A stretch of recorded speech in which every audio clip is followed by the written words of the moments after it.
Olá, minha gente, Deus abençoe a todos, saúdo a todos com a paz de Cristo, que Ele permaneça em nossos corações e possamos trilhar pelos caminhos do bem e na sua santa paz.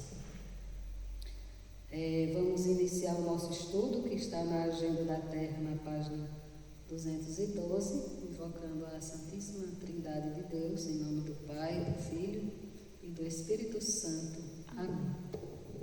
Vinde, Espírito Santo, enchei os corações dos vossos fiéis e acendei neles o fogo do vosso amor. Enviai, Senhor, o vosso Espírito, e tudo será criado, e renovareis a face da terra. Oremos.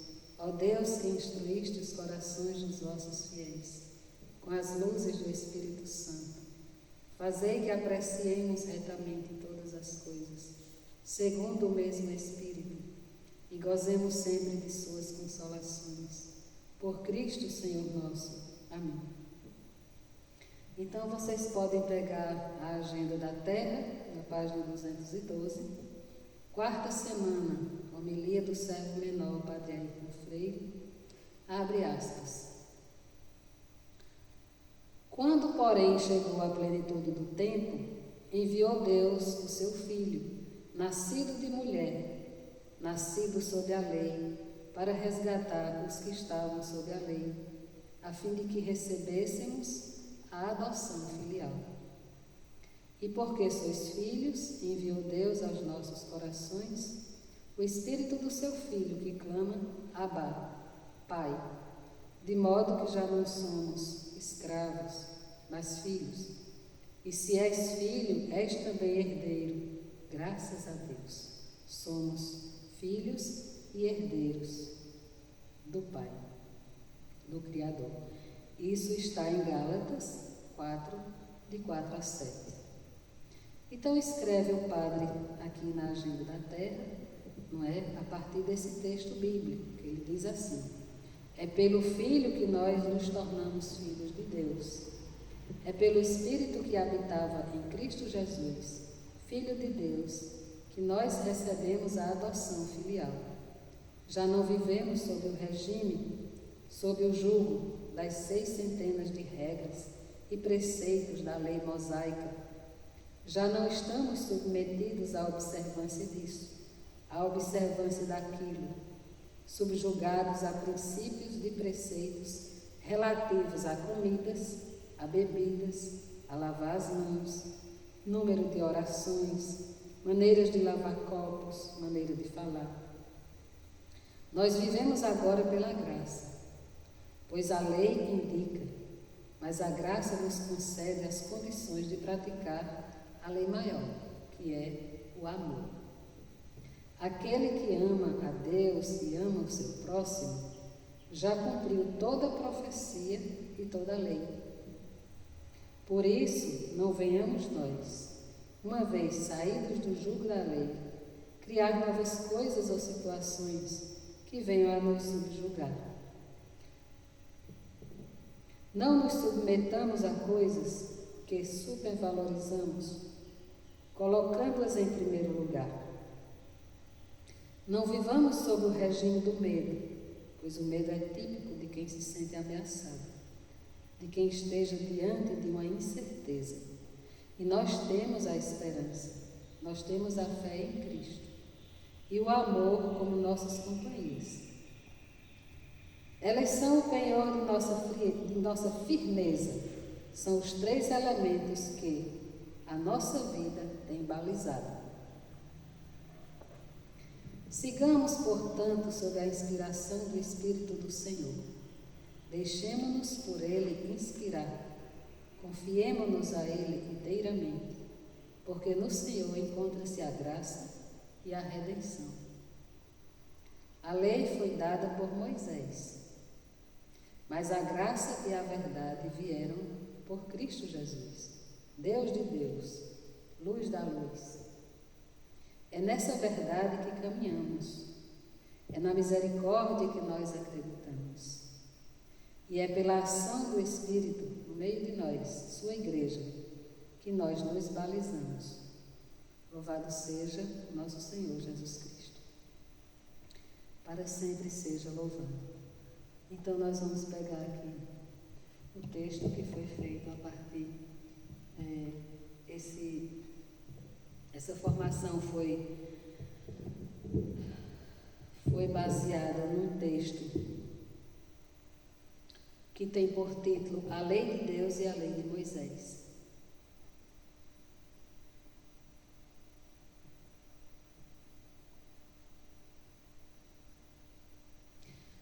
A lei de Deus é a única que foi escrita pelo próprio Deus. Ela foi escrita em tábuas de pedra e dadas a Moisés, a fim de que o povo de Israel pudesse ter um rumo, pudesse ter uma direção em vista da santidade. E Deus, assim que falou com Moisés no Monte Sinai, entregou-lhe as tábuas do testemunho, tábuas de pedra, escritas não com tinta, mas pelo dedo de Deus. Êxodo 31, 18. Abre aspas. Eis a lei santa, tal como Deus a escreveu. Fecha aspas. Segue, pois, a lei de Deus escrita no Decálogo, que está em Êxodo, capítulo 20, de 3 a 17. Vocês podem pegar a Bíblia de vocês e a gente pode conferir aqui em Êxodo.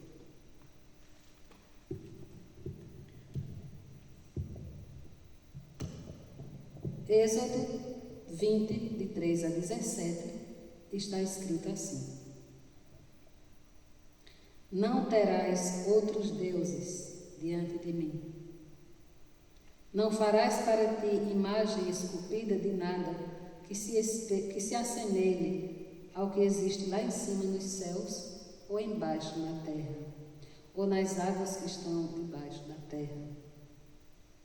Não te prostrarás diante desses deuses e não os servirás, porque eu, o Senhor teu Deus, sou um Deus ciumento, que puno a iniquidade dos pais sobre os filhos até a 3ª e 4ª geração dos que me odeiam, mas que também ajo com amor até a 1000ª geração, para com aqueles que me amam e guardam os meus mandamentos.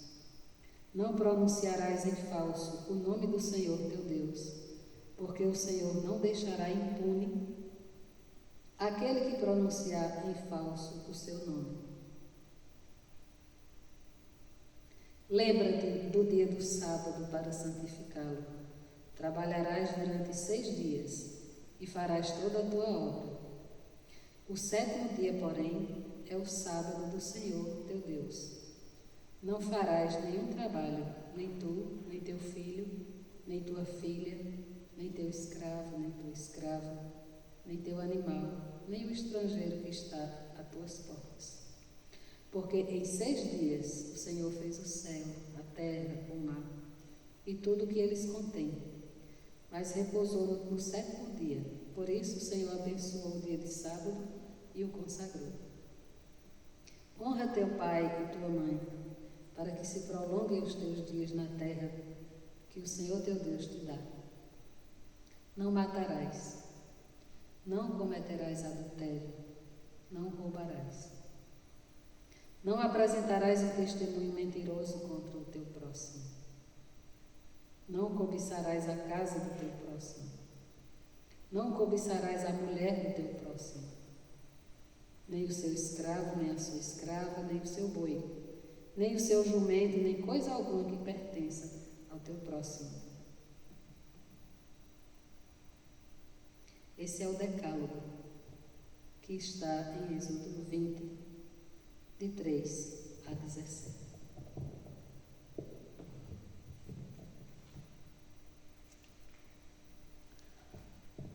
As Sagradas Escrituras foram escritas por homens que, inspirados pelo Espírito Santo, foram instrumentos de Deus.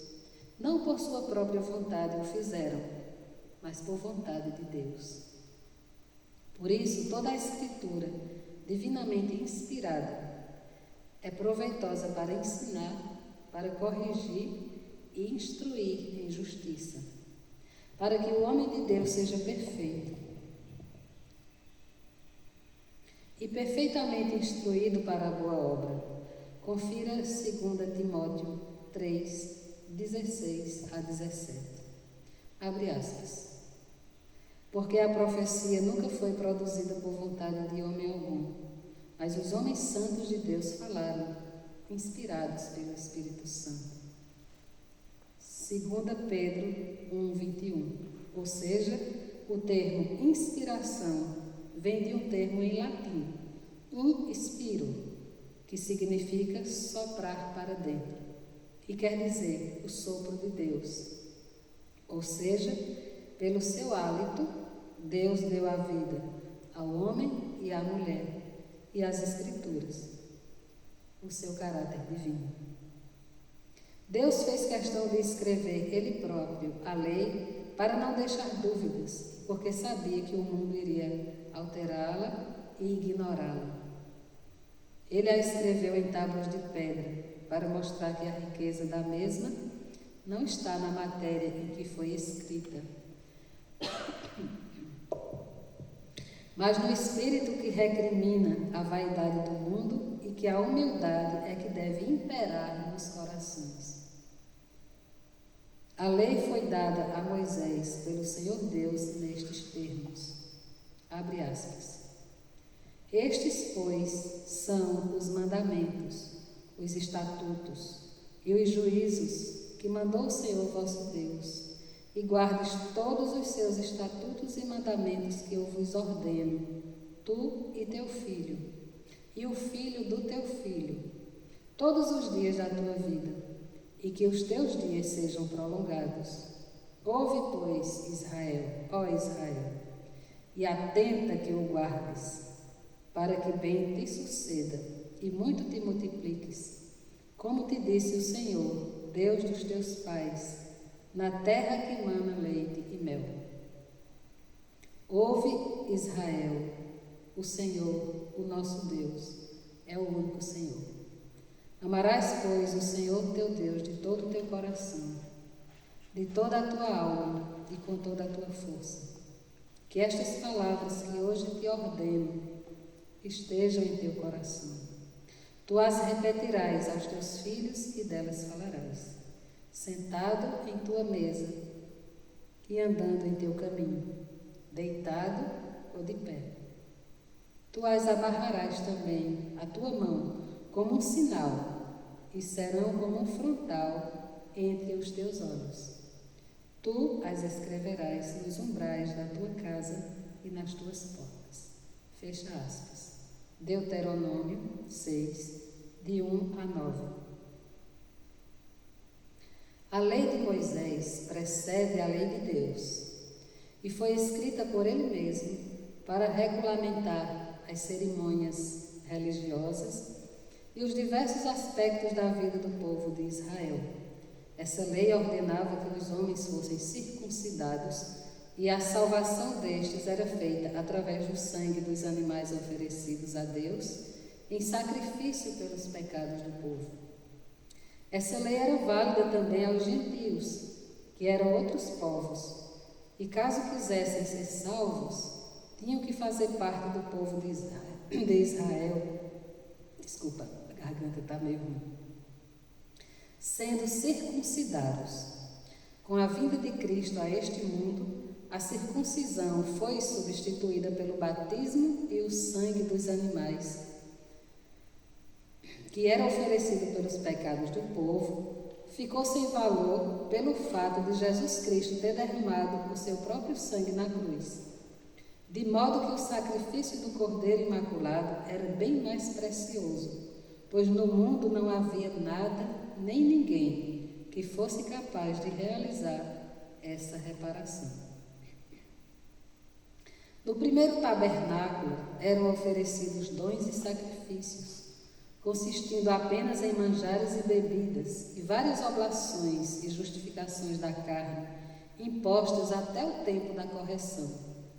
Mas vindo Cristo, o sumo sacerdote dos bens futuros, realiza um maior e mais perfeito tabernáculo, não por mãos humanas, isto é, não desta criação, nem por sangue de bodes e bezerros, mas pelo seu próprio sangue.